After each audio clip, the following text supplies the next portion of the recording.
الحمد للہ وکفى وسلام علی عباده الذین اصطفى والصلاة والسلام علی سید الانبیاء محمد المصطفى وعلى آلہ واصحابہ المجتبى اما بعد فاعوذ باللہ من الشیطان الرجیم بسم اللہ الرحمن الرحیم ما آتاکم الرسول فخذوه وما نهاکم عنه فانتهوا صدق اللہ مولانا العظیم وصدق رسولہ النبی الامین الکریم ونحن على ذلك لمن الشاہدین والشاکرین والآمنین والحمد للہ رب العالمین۔ میں نے جس آیت کریمہ کی تلاوت کا شرف حاصل کیا ہے اس سے متعلق کچھ بولنے سے پہلے آئیے ہم اور آپ مل کر انتہائی محبت و عقیدت کے ساتھ اللہ کے محبوب دانائے غیوب امام الانبیاء سید الانبیاء صلی اللہ علیہ وسلم کی بارگاہ بےکس پناہ میں درود شریف کا نذرانہ پیش فرمانے اللہم صلی اللہ سیدنا مولانا محمد وعلی آل سیدنا مولانا محمد مبارک وسلم صلاۃ و سلام علیک یا رسول اللہ صلی اللہ تعالی علیہ وسلم۔ اللہ رب العزت کا ارشاد گرامی ہے ما آتاکم الرسول فخذوه وما نہاکم عنہ فانتہوا، یعنی جو رسول دیں اسے لے لو اور جس سے منع فرمائیں اس سے باز رہو۔ ہماری زندگی کے بہت سے گوشے اور شعبے ایسے ہیں جن سے ہمیں سابقہ کرنا پڑتا ہے، ہم ان کا سابقہ کرتے ہیں اور وہ سب الگ الگ گوشے ہیں۔ رسول اکرم صلی اللہ علیہ وسلم کے رہنما اصول ہماری زندگی کے ہر گوشے میں موجود ہیں۔ ہمارے حضور صلی اللہ علیہ وسلم نے ہمیں زندگی اچھی طریقے سے اور انسانیت کے ساتھ زندگی گزارنے کا سلیقہ عطا فرمایا ہے۔ اگر انسان جانور کی طرح زندگی بسر کرے تو پھر انسان اور جانور میں کیا فرق ہے؟ ہمارے حضور صلی اللہ علیہ وسلم نے ہمیں انسانیت کی زندگی بسر کرنے کا طریقہ اور سلیقہ سکھایا ہے، اور دنیا میں ہمیں کیسے رہنا اور آخرت میں کیسے رہنا ہے، یہ تمام چیزوں کے تعلق سے حضور کے رہنما اصول اور تعلیمات موجود ہیں۔ اسی شعبے میں سے ہماری زندگی کا ایک شعبہ شادی کرنا بھی ہے، اور شادی میں لوگ زیادہ تر رسم و رواج کو ترجیح دیتے ہیں۔ رسم و رواج کے تعلق سے حدیث شریف میں اصول موجود ہے جس کی روشنی میں یہ بتایا جاتا ہے کہ شادی کے رسم و رواج میں جو رسم و رواج شریعت کے خلاف نہ ہوں وہ رسم و رواج جائز ہیں، اور جو شریعت کے خلاف ہو وہ ناجائز ہے۔ باقی ہر علاقے کے اور ہر ملک ہر صوبے کے الگ الگ رسوم ہیں، الگ الگ رواج ہیں، اس میں کوئی حرج نہیں ہے بشرطے کہ وہ شریعت کے خلاف نہ ہو۔ رہا معاملہ رشتہ کا، تو جوانی اللہ رب العزت کی ایک بہت بڑی نعمت ہے، بہت قیمتی نعمت ہے۔ اس جوانی کو اگر آدمی سنبھال لیا تو آگے کی زندگی آسان ہو جاتی ہے، اور اس جوانی میں اگر کوئی اپنی جوانی کو سنبھال نہ سکا اور اس کو ناجائز استعمال کیا تو آخرت تو اس کی برباد ہو ہی جاتی ہے، اور اس کا ریکارڈ خراب ہونے کے وجہ سے آئندہ کہ اس کی زندگی بھی اچھی نہیں رہتی۔ لوگ پھر ہمیشہ اس کو گری ہوئی نظر سے دیکھتے ہیں، اور بعد میں وہ کچھ بھی کہے کچھ بھی بنے، لیکن لوگ یہی کہتے ہیں کہ جوانی میں یہ ایسا تھا ویسا تھا، اور اس کو عزت کی نظر سے نہیں دیکھتے ہیں۔ جوانی میں شادی سے پہلے ہمیں کیسے رہنا چاہیے اور ہم کو اپنی جوانی کو کیسے کنٹرول کرنا چاہیے، اور جوانی میں جو جوانی کے جوش میں گناہ ہوتے ہیں ان کو قابو میں رکھنے کے لیے بھی ہمارے حضور کی تعلیم موجود ہے۔ اس کے تعلق سے بھی ہمارے حضور صلی اللہ علیہ وسلم نے جوانوں کو زندگی بسر کرنے کی تعلیم فرمائی۔ مسلم شریف و بخاری شریف دونوں میں یہ حدیث ہے، اور مسلم و بخاری کے حوالے سے مشکات شریف میں صاحب مشکات نے جلد ثانی صفحہ نمبر 267 پہ حدیث نقل کیا کہ رسول اکرم صلی اللہ علیہ وسلم نے ارشاد فرمایا، من استطاع منکم الباءۃ فلیتزوج، یعنی اے نوجوانوں کے گروہ، تم میں جو شخص شادی کر سکتا ہو وہ شادی کرے، اسے چاہیے کہ وہ شادی کرے۔ منکم الباءۃ، من استطاع، تم میں جو شادی کی استطاعت رکھتا ہو۔ شادی کی استطاعت کا مطلب یہ ہے کہ وہ عورت کا خرچہ کھانا، مہر وغیرہ اٹھا سکتا ہو، تو پھر اسے چاہیے کہ وہ شادی کرے، کیونکہ شادی کرنے سے کیا فائدہ ہوتا ہے حضور صلی اللہ علیہ وسلم نے اس کی بھی وجہ بیان فرما دی۔ فَإِنَّهُ أَغَضُّ لِلْبَصَرِ وَأَحْسَنُ لِلْفَرْجِ، کیونکہ شادی نظروں کو نیچی کرنے والی ہے اور شرمگاہ کی حفاظت کرنے والی۔ شادی کر لینے کے بعد لوگوں کی نظریں جو ناجائز طریقے سے ادھر ادھر اٹھتی ہیں وہ محفوظ ہو جاتی ہے، اور شرمگاہ بھی گناہ سے محفوظ ہو جاتی ہے، یعنی اس کو پھر گناہ کا خطرہ نہیں رہتا ہے۔ تو اس سے معلوم ہوا کہ جو خرچہ کھانا عورت کا اٹھا سکتا ہے اس کو بلا وجہ شادی میں تاخیر کرنا جائز نہیں ہے، کیونکہ تاخیر کرے گا تو گناہ ہو سکتا ہے، اور شریعت جس طرح گناہ سے منع کرتی ہے اسی طرح ہمیں گناہ کے ذریعہ اور سبب سے ایسا کوئی کارن پیدا نہ کیا جائے جس سے گناہ ہو سکتا ہو۔ اب یہاں پر ایک سوال یہ پیدا ہوتا ہے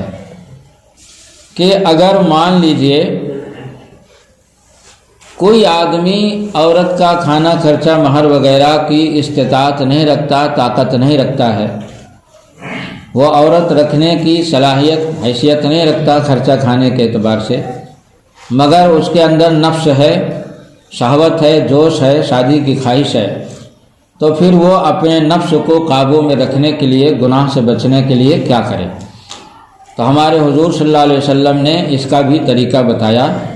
حدیث شریف میں اسی کے آگے ہے، وَمَن لَّمْ يَسْتَطِعْ فَعَلَيْهِ بِالصَّوْمِ، اور جو شادی کی استطاعت نہ رکھتا ہو، یعنی عورت کا خرچہ کپڑا مہر وغیرہ دینے کی صلاحیت نہ رکھتا ہو، اتنا غریب ہے، اتنا مالی حالت خستہ ہے، تو حضور فرماتے پھر ایسی صورت میں اسے چاہیے کہ وہ روزہ رکھے، ایسی صورت میں وہ روزہ رکھے، اس پر روزہ رکھنے کا حکم ہے، فَإِنَّهُ لَهُ وِدَاءٌ، کیونکہ روزہ اس کے لیے ڈھال ہے۔ حدیث شریف کے اس جملے سے معلوم ہوا کہ روزہ بہت بابرکت چیز ہے، اور روزہ سے نفس ٹوٹ جاتا ہے، کنٹرول ہو جاتا ہے۔ بہت سے ایسے جوان ایسے ہیں کہ ان کا مزاج گرم ہوتا ہے، ان کے اندر شہوت اور جوش بہت زیادہ ہوتی ہے کہ وہ اپنی جوانی کو کنٹرول نہیں کر سکتے ہیں، مگر کسی مجبوری کی وجہ سے وہ شادی بھی نہیں کر پا رہے ہیں۔ تو ایسی صورت میں گناہوں سے بچنے کے لیے ہمارے حضور صلی اللہ علیہ وسلم کتنا بہترین علاج بتایا کہ ایسی صورت میں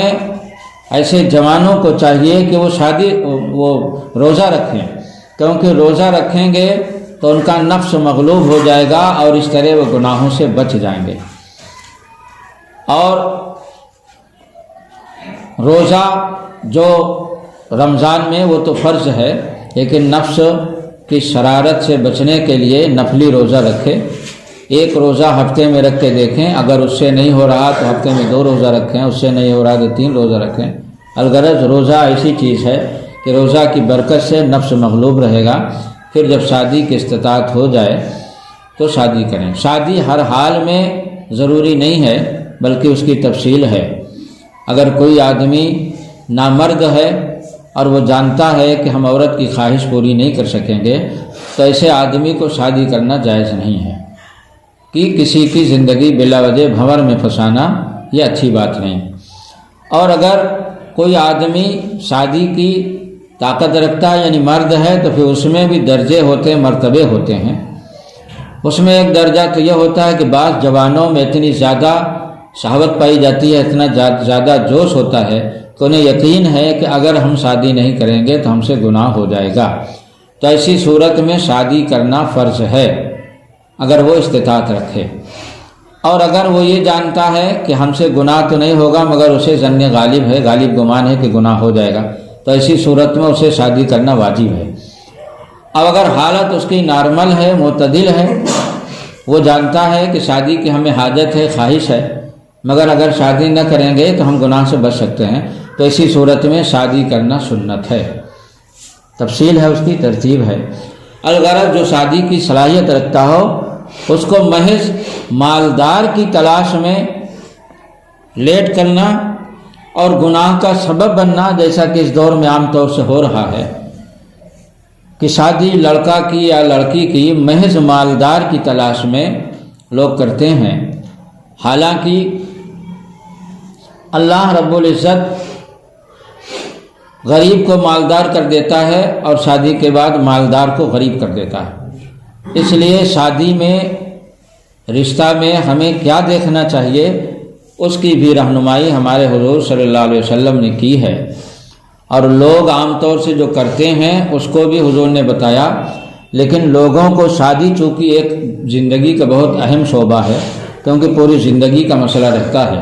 اس لیے شادی کے مسئلے میں لوگوں کو کیا دیکھنا چاہیے کیا نہیں دیکھنا چاہیے اس کے رہنما اصول بھی حضور صلی اللہ علیہ وسلم کی سیرت میں ہمارے لیے موجود ہیں۔ اللہ کے رسول صلی اللہ علیہ وسلم ارشاد فرماتے ہیں کہ تنکح المرأۃ لأربع، عورت سے شادی 4 چیزوں کی وجہ سے کی جاتی ہے۔ یعنی انسان کی جو طبیعت ہے، انسان کا مزاج ہے، عام طور سے جو لوگ دیکھتے ہیں شادی میں کیا دیکھتے ہیں اس کو حضور نے بتایا کہ عام طور سے لوگ جو دیکھتے ہیں شادی میں تو وہ 4 چیزیں ہیں کہ 4 چیزوں کو لوگ دیکھتے ہیں اور 4 چیزوں کے اعتبار سے شادی کرتے ہیں۔ ان میں حضور صلی اللہ علیہ وسلم نے فرمایا کہ لمالہا، لوگ عورت کا مال دیکھتے ہیں، یعنی عورت کی مالداری، عورت مالدار گھرانے کی ہو تاکہ جہیز زیادہ ملے، یا ہمارے اوپر کوئی مصیبت پریشانی آئے تو سسرال والے ہمارا ساتھ دے سکیں مالی اعتبار سے۔ مالداری لوگ نمبر 1 پر دیکھتے ہیں۔ جو لوگوں کا مزاج ہے وہ حضور بیان کر رہے ہیں کہ عام طور سے لوگوں کا مزاج یہ ہے کہ لڑکا یا لڑکی کے گھر والوں کی مالداری دیکھتے ہیں اور مالداری دیکھ کر شادی کرتے ہیں۔ وَلِحَسَبِهَا، اور عورت کا حسب دیکھا جاتا ہے۔ حسب کا مطلب ہے کہ حسب کی جو تشریح کیا ہے حضرت علامہ ملا علی قاری رحمۃ اللہ علیہ نے عربی زبان میں مشکات شریف کے شرح لکھی ہے، میرقات شرح مشکات کے نام سے، تو اس میں حسب کا معنی بیان کیا کہ وَهُوَ مَا يَكُونُ فِي الشَّخْصِ وَآبَائِهِ مِنَ الْخَصَائِلِ الْحَمِيدَةِ شَرْعًا عُرْفًا، یعنی حسب کا مطلب یہ ہے کہ جو کسی آدمی کے اندر یا اس کے باپ دادا کے اندر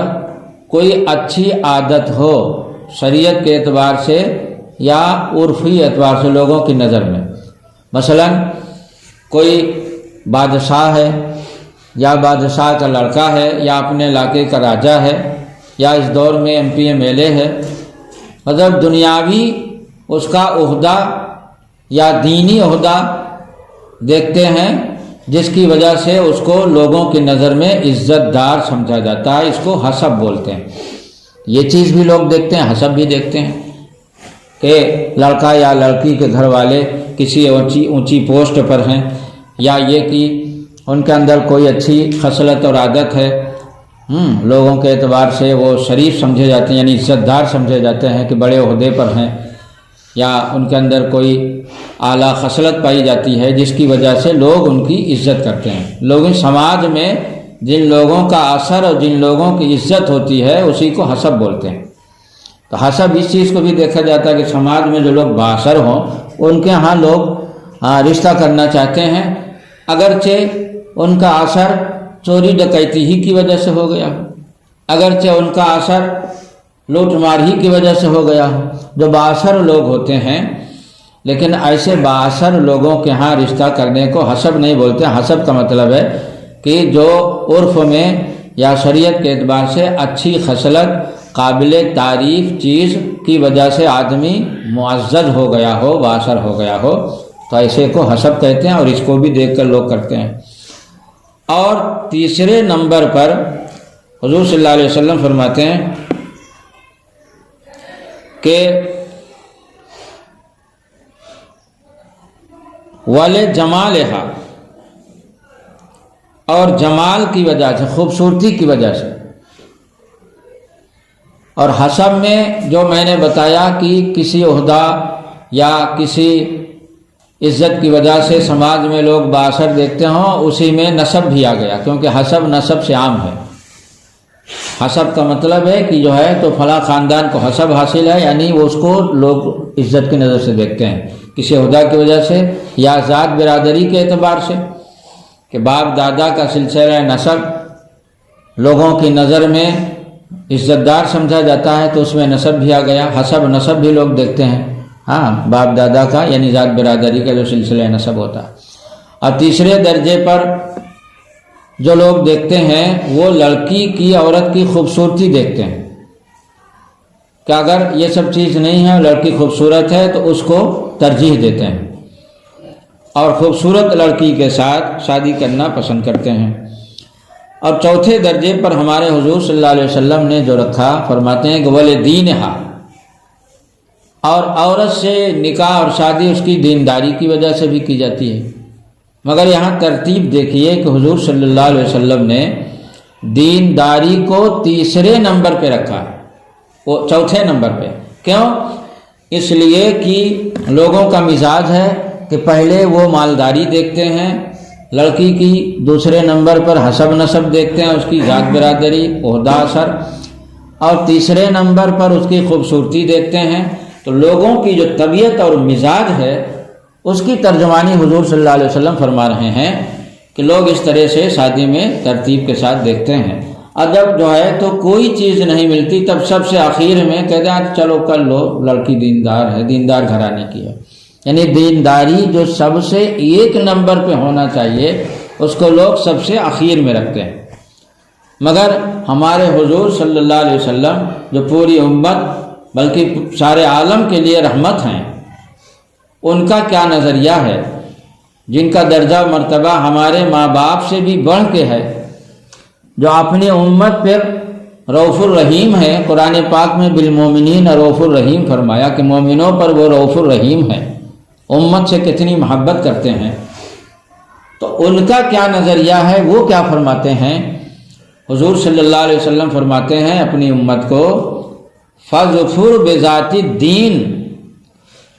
تو تم دیندار لڑکی کو اختیار کرنا، تربت یداک، تمہارے ہاتھ ہلاک ہو جائیں۔ تو حضور صلی اللہ علیہ وسلم نے جو اپنی امت کے لیے فیصلہ فرمایا ہے، تو یہ فیصلہ فرمایا کہ اگر یعنی یہ اس صورت میں ہے جب ٹکراؤ ہو جائے، رشتہ میں تضاد ہو جائے، کہ ایک رشتہ مل رہا ہے جو مالدار ہے مگر دیندار نہیں، تو مالداری کو چھوڑ کر دینداری اختیار کرو کہ اس دیندار لڑکی کی قدم کے برکت سے اگر آپ غریب بھی ہوگے تو اللہ تعالیٰ مالدار کر دے گا۔ اور یہ بارہا کا تجربہ بھی ہے، ہاں۔ اور اگر مان لیجئے ایک لڑکی بہت زیادہ خوبصورت ہے مگر وہ اس کی چال چلن اچھی نہیں ہے، اس کا ماحول اچھا نہیں، وہ بدکار ہے، اس کے گھر والے اچھے نہیں ہیں، اور دوسری لڑکی ہے جو خوبصورتی میں تو کم ہے مگر دیندار ہے، تو ایسی صورت میں آدمی کو چاہیے کہ جو لڑکی دیندار ہے اگرچہ خوبصورتی میں کچھ کم ہے اس کو اختیار کرے۔ اور اگر یہ ہوتا ہے کہ ایک لڑکی بااثر اور حسب نسب والی ہے، حسب نسب والے گھرانے کی ہے، دیندار نہیں ہے، مگر دوسری لڑکی ہے کہ غریب گھرانے کی ہے، بااثر گھرانے کی نہیں ہے، مگر دینداری اس کے اندر ہے، اس خاندان کی لڑکی ہے جو خاندان دیندار ہے، تو ایسی صورت میں بااثر اور حسب نسب والے لڑکی کو ترجیح نہ دی جائے، بلکہ وہ لڑکی کو ترجیح دی جائے جو دیندار ہے۔ ہمارے حضور صلی اللہ علیہ وسلم جو فیصلہ فرماتے ہیں اس میں بہت مصلحت ہوتی ہے۔ حضور صلی اللہ علیہ وسلم فرماتے ہیں فَاظْفُرْ بِذَاتِ الدِّینِ تَرِبَتْ یَدَاکَ، دیندار کو اختیار کرو تمہارے ہاتھ ہلاک ہو جائیں۔ شیخ عبدالحق محدث دہلوی رحمۃ اللہ علیہ مشکات شریف کی ایک شرح لکھے ہیں جس کا نام اشعۃ اللمعات ہے، جس میں پوری مشکات کی شرح ہے، پھر اس کے بعد کچھ خاص حدیثوں کی شرح لکھے ہیں، اس میں مخصوص باتیں مخصوص لوگوں کے لیے لکھی ہیں، اس کا نام لمعات التنقیح ہے۔ تو لمعات التنقیح میں جو تربت یداک، تمہارے ہاتھ ہلاک ہو جائیں، خاک آلود ہو جائیں، دیندار کو اختیار کرو تمہارے ہاتھ ہلاک ہو جائیں۔ تو شیخ عبدالحق محدث دہلوی رحمۃ اللہ علیہ فرماتے ہیں کہ معناہ الدعاء بالذل والہلاک ویراد فی العرف الانکار والتعجب والحث علی الامر،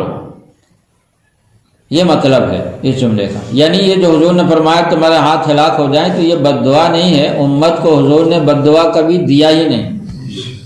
بلکہ عرب کی بول چال میں یہ ایک جملہ ہے کہ عرب کے محاورے میں، عرب کے بول چال میں اس کا مطلب ہوتا ہے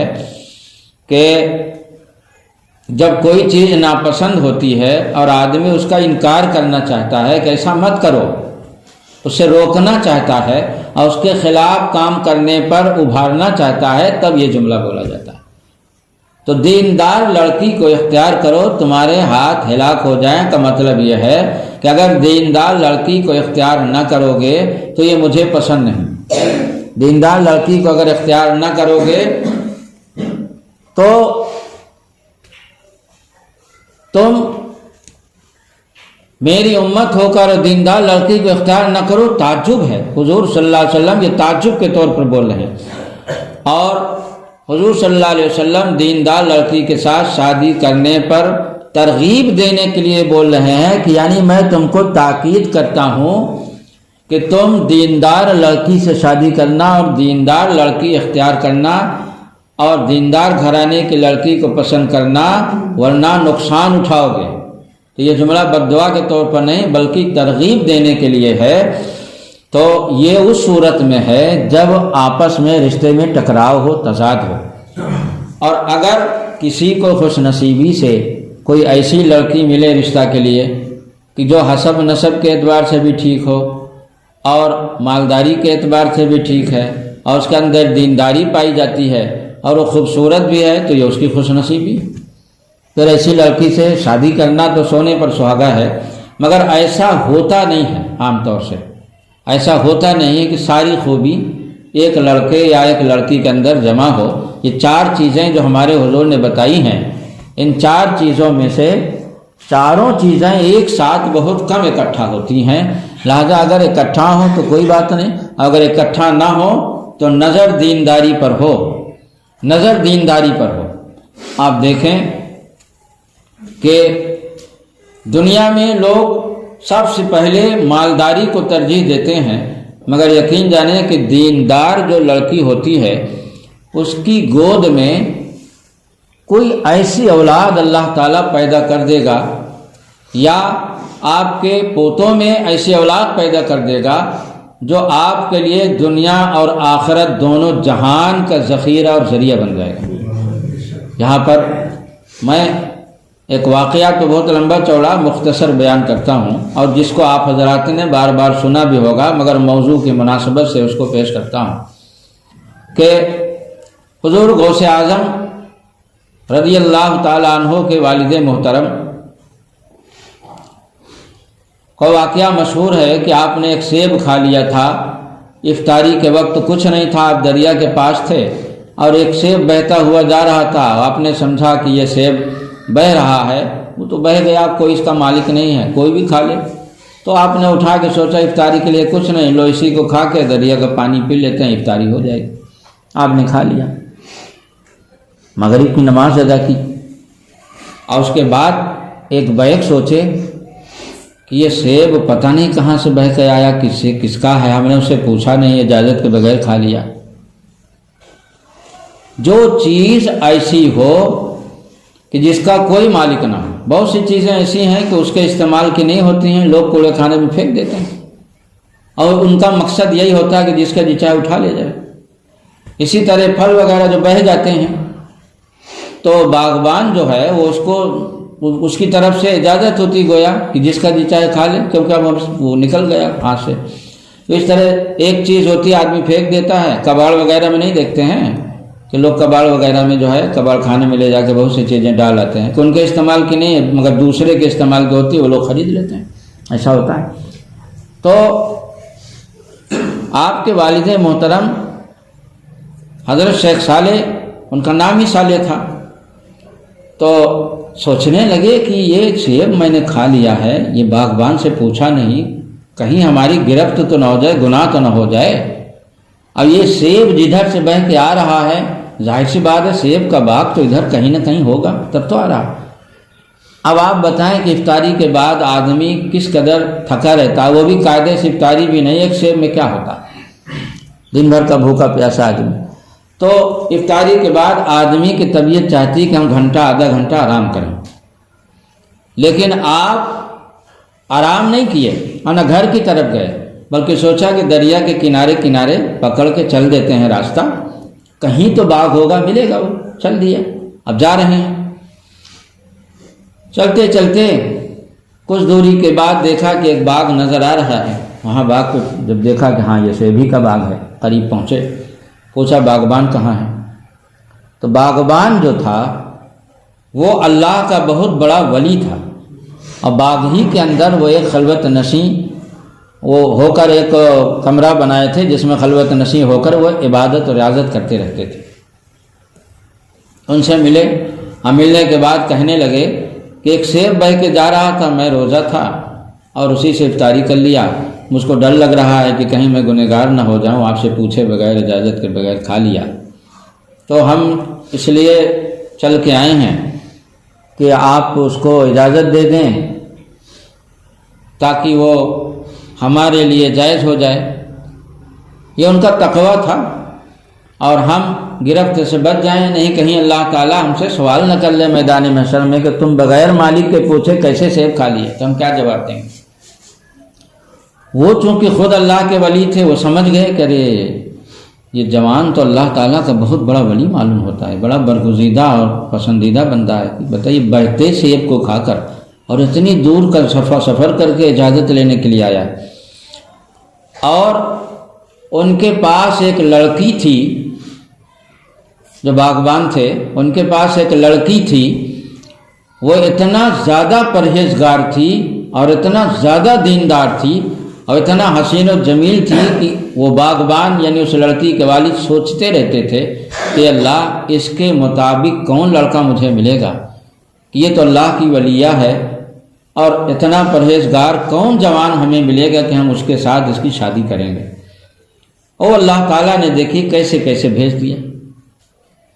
تو آپ نے دل میں سوچا کہ یہ جوان میری لڑکی کے لائق ہے، کہ جیسے وہ پرہیزگار ہے ویسے یہ پرہیزگار۔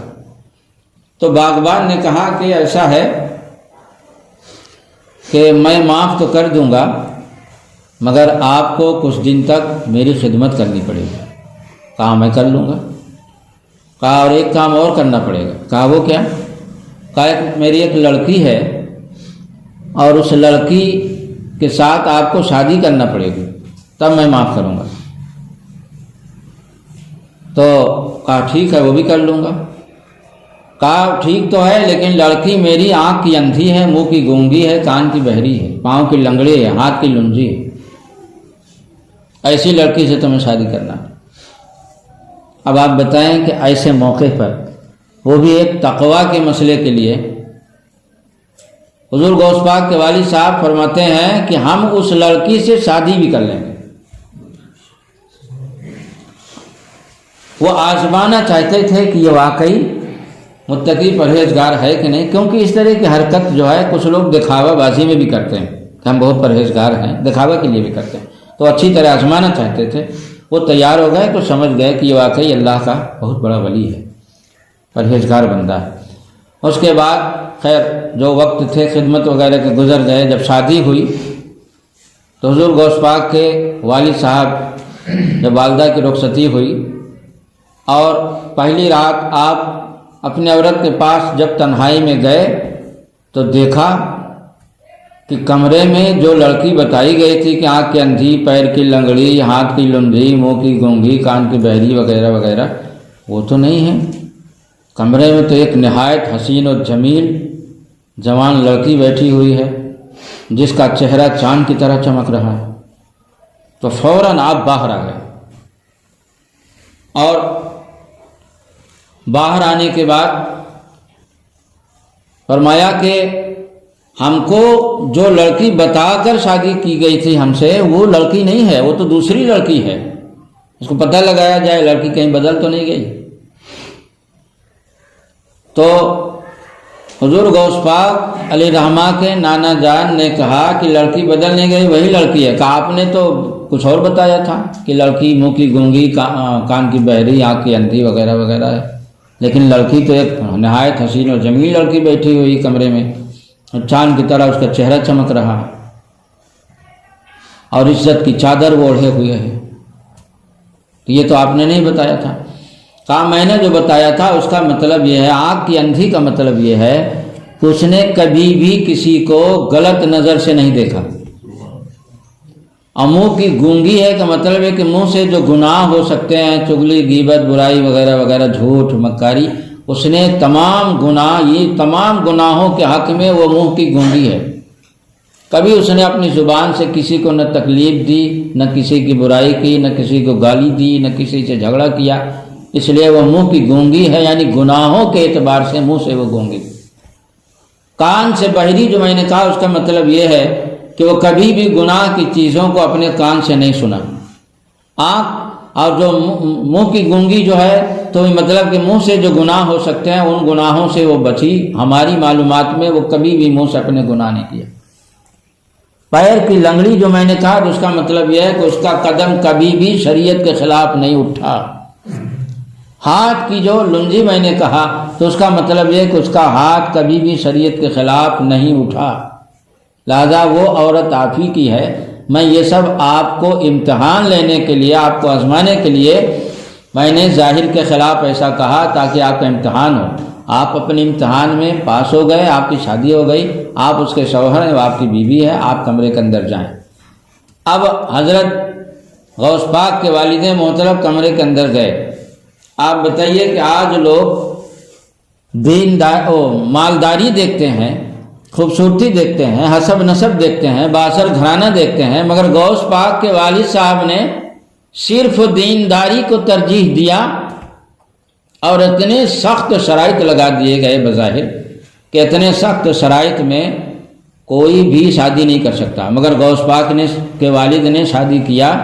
جس کے نتیجے میں اللہ تعالیٰ نے ایسی پرہیزگار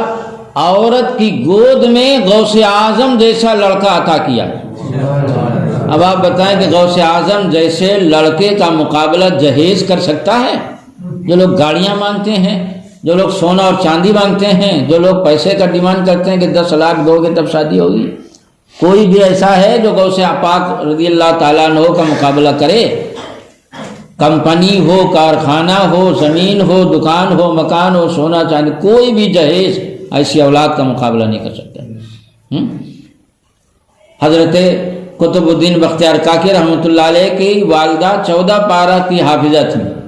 اور جب تک صبح 14 پارہ کی روزانہ تلاوت نہیں کرتی تھی دوسرا کام نہیں کرتی تھی، اتنی بڑی دیندار تھی۔ ان کی گود میں اللہ تعالیٰ نے خواجہ قطب الدین بختیار کاکی کو پیدا فرما دیا۔ اس لیے حضور فرماتے ہیں کہ دیندار عورت کے قدموں میں برکت ہوتی ہے۔ دیندار عورت اگر گھر میں آپ کے قدم رکھے گی تو اللہ تعالیٰ تمام مصیبت کو دور کر دے گا، اور اس کی گود میں ایسی اولاد آپ کو عطا فرمائے گا جس سے آپ کی آنکھیں دنیا میں بھی ٹھنڈی ہو جائیں گی اور آخرت میں بھی ٹھنڈی ہو جائیں گی۔ اللہ رب العزت سے دعا ہے کہ اللہ تعالی ہمیں رسول اکرم صلی اللہ علیہ وسلم کی سیرت اور سنت پر عمل کی توفیق عطا فرمائے، جو حضرات سنت نہیں ادا فرمائے اور سنت ادا فرمائے۔